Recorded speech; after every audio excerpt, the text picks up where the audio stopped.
AI के हो? एआईले मानव समाजमा कस्तो प्रभाव पार्न सक्छ? के अब सबै कामहरू एआईले नै गर्ने हो त? हेलो एभ्रिवान, नमस्ते, गुड मर्निङ अनि सेवार हो। आज तपाईहरु समक्ष म निमेश नेङमाङ पुनः एउटा नयाँ विषय लिएर प्रस्तुत भएको छु र आजको विषय चाहिँ छ तपाईको एआई अथवा आर्टिफिशियल इन्टेलिजेन्स, जसलाई नेपाली भाषामा हो भने कृत्रिम बुद्धिमत्ता भनेर हामी जान्ने गर्दछौँ। आज हामी जान्नेछौँ एआई चाहिँ के हो र एआईले हाम्रो मानव समाजमा कस्तो असर पार्न सक्छ अनि भविष्यमा एआईले के कामहरू गर्न सक्छ भन्ने विषयमा आज हामी यस भिडियो मार्फत जान्नेछौँ र आशा छ तपाईहरुले यो भिडियोलाई अन्तसम्म हेरिदिनुहुन्छ अनि आफ्नो प्रतिक्रिया पनि राखिदिनुहुन्छ भने। एआई सँग सम्बन्धित धेरैवटा भिडियोहरू तपाईले युट्युबमा पाउन सक्नुहुनेछ, तर आज भने म यस भिडियोमा सरल भाषामा एआई चाहिँ के हो र यसको प्रभाव कस्तो हुन्छ तपाईहरुलाई बुझाउने प्रयास गर्नेछु। एआई भन्नाले साधारण तौरमा हामीले यो बुझ्नुपर्छ कि मानिसको बौद्धिक क्षमता र चेतनाले गर्न सक्ने कामहरू एउटा मेसिनद्वारा कसरी गरिन्छ त्यही कुरालाई नै एआई अथवा आर्टिफिशियल इन्टेलिजेन्स भनेर बुझ्न सकिन्छ। यसले सर्वप्रथम त मानवबाट नै काम सिक्ने गर्छ, त्यसपछि यसले मानवको सुविधा र असुविधाको निम्ति काम गर्ने गर्दछ। उदाहरणको तौरमा हामीले फेसबुक, युट्युब, नेटफ्लिक्स, अन्य सोशल मिडियाका प्लेटफर्महरूलाई लिन सक्छौँ।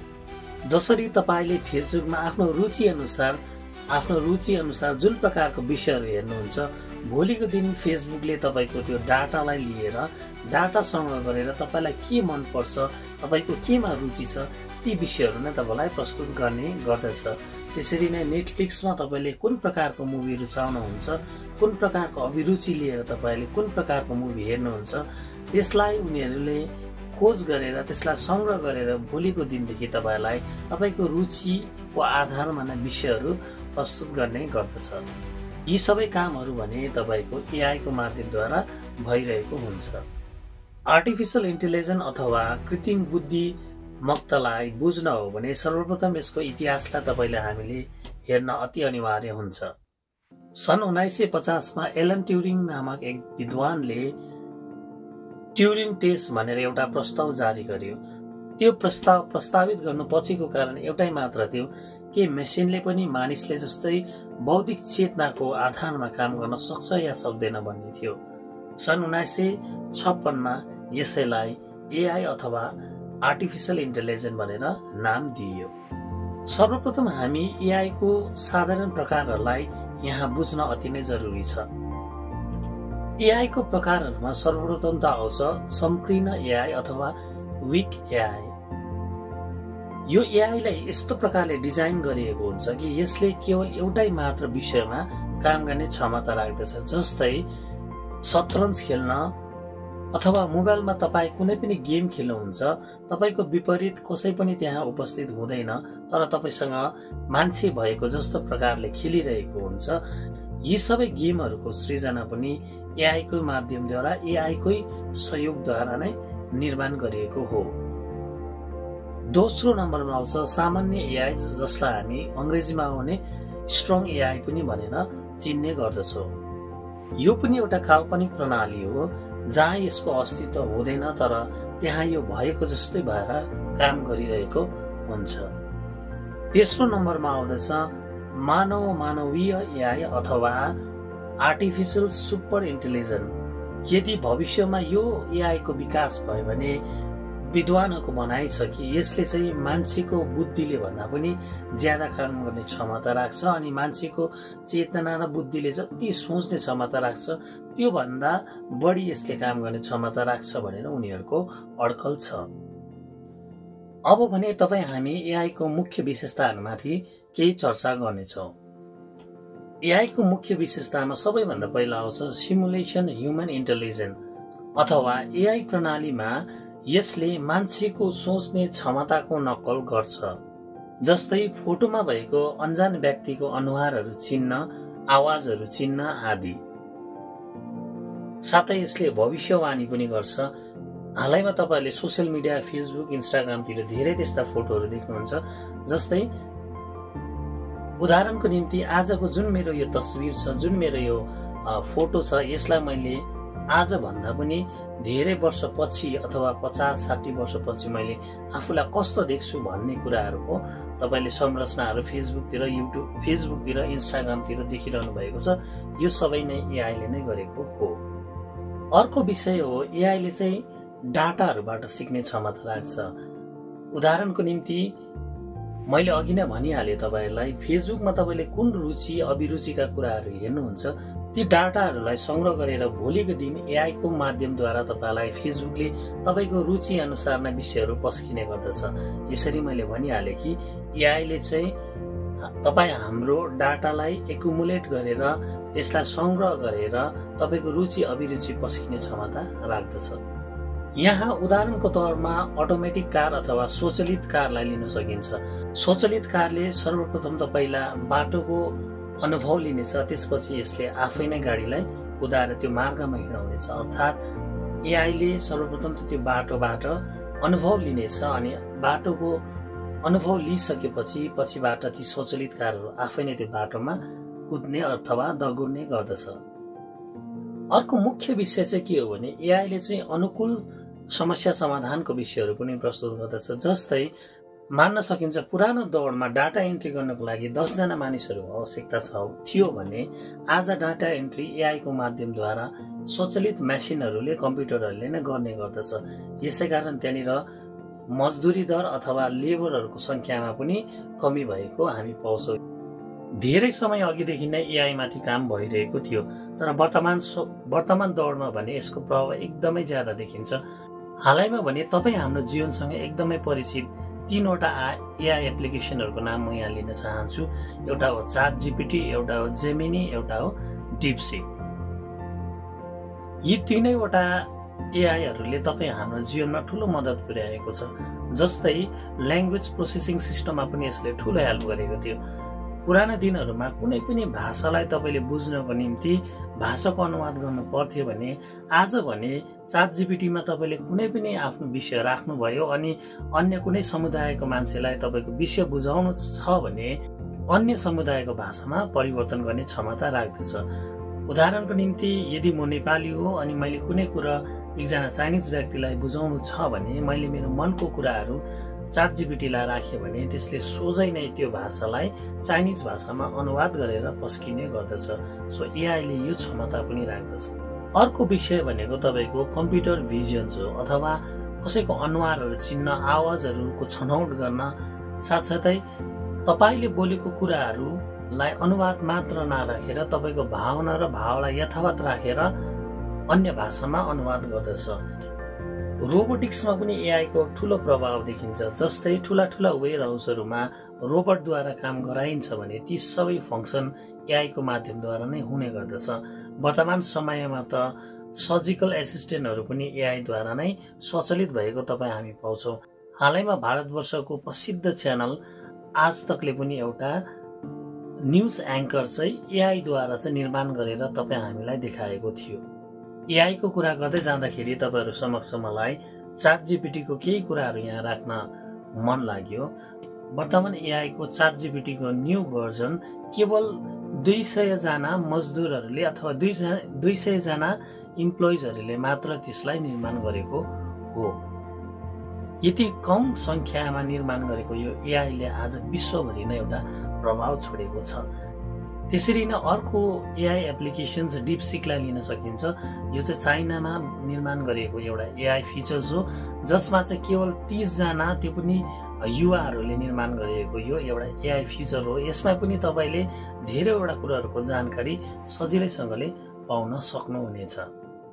हजुरहरूको समक्ष अब भने म एआईद्वारा निर्माण गरेको एउटा फोटो राख्न चाहन्छु। यहाँ जुन तस्बिर तपाईँहरूले देखिरहनु भएको छ उहाँ कुनै मोडल होइन या त कुनै पनि व्यक्ति अथवा कुनै पनि युवती होइन।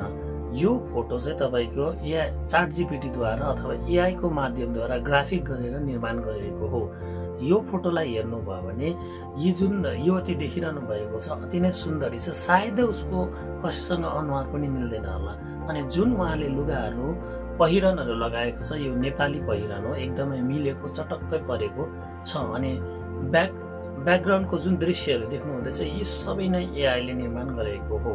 अब यो तस्बिरलाई हेरेर तपाईहरुलाई म के उदाहरण दिन चाहन्छु भने एआईले यहाँनिर के गरिदिएको छ भने तपाईले चाहनु भएको हरेक कुरालाई सजिलो पनि गरिदिएको छ। तर यो तस्बिरलाई हेर्नुभयो भने यहाँनिर धेरै जनाको नोकरी जाने, धेरै जना बेकारी हुने कुराहरू पनि छ। जस्तै यहाँनिर हेर्नुभयो भने जुन यो ग्राफिक डिजाइनरको काम हुन्छ है मोडलिङमा, त्यो काम एआईले सोझै नै गरिदिएको छ। एकजना असल र उत्कृष्ट फोटोग्राफरको जुन काम हुन्छ एआईले यहाँनिर सित्तैमा गरिदिएको छ। अनि एकजना फ्यासन डिजाइनर जसले लुगाफाटाको डिजाइन गर्छ अनि कस्तो लुगाले कस्तो मानिसलाई सुहाउँछ भन्ने एउटा काम गर्ने क्षमता राख्छ, ती मानिसको काम पनि एआईले 21 सेकेन्डमा यहाँ सजिलैसँगले गरिदिएको छ। एआईले यदि हाम्रो जनसमाजमा राम्रो काम गरेको छ भने यसले कहीँ न कहीँ हामीलाई नोक्सान हुने काम पनि गरेको छ भन्न म चाहन्छु। एआईको मानव समाजमा धेरै उपयोगी हुँदाहुँदै पनि यसको नोक्सानी पनि छ। हामीले यसलाई सठिक प्रकारले उपयोग गरेनौँ भने यसले मानव समाजमा विकृति नै ल्याउँछ भन्न सकिन्छ। हालैमा ChatGPT को माध्यमद्वारा धेरैवटा स्कुल अनि स्टुडेन्ट्सहरूले चाहिँ इक्जामको आन्सर स्क्रिप्ट तयार गर्न, होमवर्क गर्न अनि प्रब्लमहरू सल्भ गर्न पनि ChatGPT को उपयोग गरेको हामीले पाउँछौँ। ती सम्पूर्ण विद्यार्थीहरूलाई अनि भविष्यका ती नानीहरूलाई यही आह्वान गर्न चाहन्छु, संसारमा बनाएको सबै कुरो हाम्रो उपयोगीको निम्ति हुन्छ, तर त्यसको दुरुपयोग गर्यो भने अवश्य नै त्यसले हाम्रो समाजमा नोक्सानी पनि दिनेछ।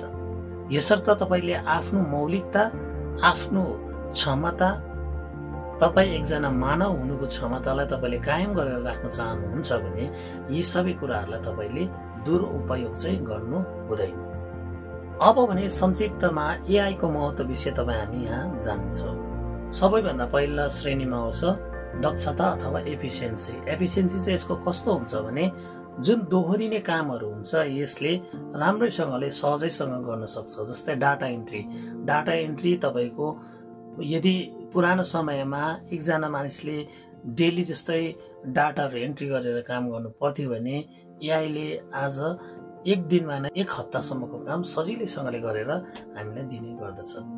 दोस्रो श्रेणीमा आउँछ नवीनता अथवा इनोभेसन। इनोभेसन चाहिँ किन भने जीव विज्ञानमा सबैभन्दा कठिन काम चाहिँ हो प्रोटिनमा 3D संरचनाको अनुमान लगाउन। तर एआई को मद्दतद्वारा अल्फाफोल्ड नामक एआईले आज भने प्रोटिनमा 3D संरचनाको अनुमान सजिलैसँगले लगाउन सकिन्छ।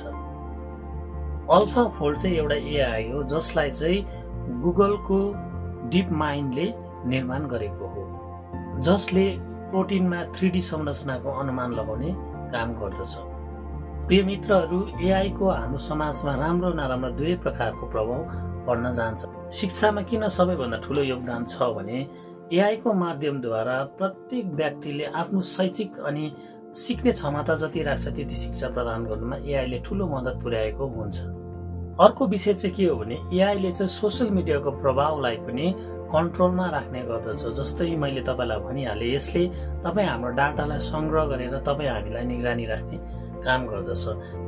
हामीले यदि कुनै पनि फिल्डमा डाटाको मिसयुज गर्यौं भने हामीले अपशब्दहरू कसैमाथि गर्यौं भने ती डाटाहरू सबै नै एआईले संग्रह गरेर राखेको हुन्छ। त्यसको माध्यमद्वारा कतिवटा अपराधहरू साइबर पुलिसले सजिलैसँगले पत्ता लगाएर ती अपराधीलाई सजाय दिने कामहरू पनि गरेका हामी पाउँछौँ। संसारमा जति पनि नयाँ कुराहरूको आविष्कार भयो, नयाँ कुराहरूको आविष्कारसँग नै हाम्रो मजदुरी भाइहरूलाई, हाम्रो रोजगार गर्ने भाइहरूलाई ठुलो क्षति पुगेको छ। इक्जाम्पलको तौरमा म तपाईहरुलाई भन्न चाहन्छु, जब एटीएम मेसिनको सृजना भयो, ब्याङ्कमा क्याशको ट्रान्जेक्सन गर्ने स्टाफ अथवा व्यक्तिको आवश्यकता कम परेको हुनाले त्यो काम पनि, त्यो एउटा मजदुरी पनि घटेर गएको छ। त्यसरी नै पहिला टेलिफोन थियो भने मोबाइलको सृजनासँगै टेलिफोन एक्सचेन्जमा गर्ने ती मजदुर भाइ बहिनीहरू, ती मजदुर दाजुभाइहरूको काम घटेर गएको हुनाले आज उनीहरू बेरोजगार भएको हामी पाउँछौँ। एआईले नयाँ अवसरहरू पनि हामीलाई प्रदान गरेको छ, तर हामी अब यति क्षमता लिएर अघि आउनुपर्छ कि एआईले नगरेको कामहरू, नयाँ नयाँ कामहरू, नयाँ नयाँ आविष्कारहरू, नयाँ नयाँ परियोजनाहरू हामीले बनाउन सक्ने क्षमता राख्नुपर्छ। अर्को विशेष काम एआई को माध्यमद्वारा के भएको छ भने गरिब क्षेत्रका नानीहरूलाई शिक्षा दिनको निम्ति एआई को ट्युटरद्वारा पनि उहाँहरूलाई शिक्षा दिने, उहाँहरूलाई उत्कृष्ट शिक्षा दिने एउटा प्रणाली छ जसले ठूलो मद्दत पुर्याएको हामी पाउँछौँ। एआईले तपाईँ हाम्रो व्यक्तिगत डाटालाई पनि संग्रह गरेर राख्छ अनि तपाईँ हामीमा पनि निगरानी गर्ने गर्दछ। यसर्थ तपाईँ हामी सोसियल मिडिया चलाउँदाखेरि के कुरा गर्नु के कुरा नगर्नु भन्ने विषयमा सचेत भएर उपयोग गर्नु उचित हुन्छ। अन्तमा हजुरहरूलाई यही सुझाव दिन चाहन्छु, हाम्रो समाजमा, हाम्रो राष्ट्रमा एआई को राम्रो प्रभाव पनि छ भने कतिवटा ठाउँहरूमा यसको दुरुपयोग गरेर नराम्रो कामहरू भएको पनि हामी तपाईँ सुन्ने गर्छौँ अनि पाउने गर्छौँ। र हामीले कुनै पनि चिजलाई उपयोग गर्दाखेरि त्यसको सकारात्मक प्रतिफल हेरेर नै हामीले उपयोग गर्यो भने त्यसले हाम्रो जीवनमा पनि अवश्य नै राम्रो फलै दिन्छ भन्ने मलाई लाग्छ। र आज तपाईँहरूको समक्ष यो एआई को विषय लिएर एउटा छोटो भिडियो लिएर म प्रस्तुत भएको छु। हजुरहरूलाई के कस्तो लाग्यो, हजुरहरूले के कुरा बुझ्नु भएन या बुझ्नु भयो, तपाईँहरूले मेरो कमेन्ट सेक्सनमा गएर आफ्नो प्रतिक्रिया राख्न सक्नुहुनेछ। यदि तपाईँ निमेश नेङमाङको फेसबुक पेजमा नयाँ हुनुहुन्छ भने मेरो फेसबुक पेजलाई तपाईँले फलो गरेर, लाइक गरेर, सेयर गरेर पनि मलाई सपोर्ट गर्न सक्नुहुनेछ ताकि म यस्ता जानकारीमूलक भिडियोहरू हजुरहरू समक्ष फेरि प्रस्तुत गर्न सकु। आजलाई भने यो छोटो भिडियो तपाईँहरू समक्ष प्रस्तुत गर्दै हजुरहरूबाट बिदा लिन चाहन्छु। फेरि पुनः यस्ता नयाँ विषय लिएर तपाईँहरूको समक्ष म प्रस्तुत हुने नै छु। तबसम्मको लागि हजुरहरूको सुस्वास्थ्यताको कामना गर्दछु अनि आशा छ तपाईँहरू अवश्य नै फेरि पनि यस्ता नयाँ विषयहरूमा मसँग संलग्न भएर मेरो कामहरूमा तपाईँले प्रतिक्रिया गरेर मलाई सपोर्ट गरिदिनुहुन्छ भनेर। सो आजलाई भने यो छोटो भिडियो यतिमा अन्त गर्दै हजुरहरूबाट बिदा लिन चाहन्छु। नमस्ते, bye bye and take care.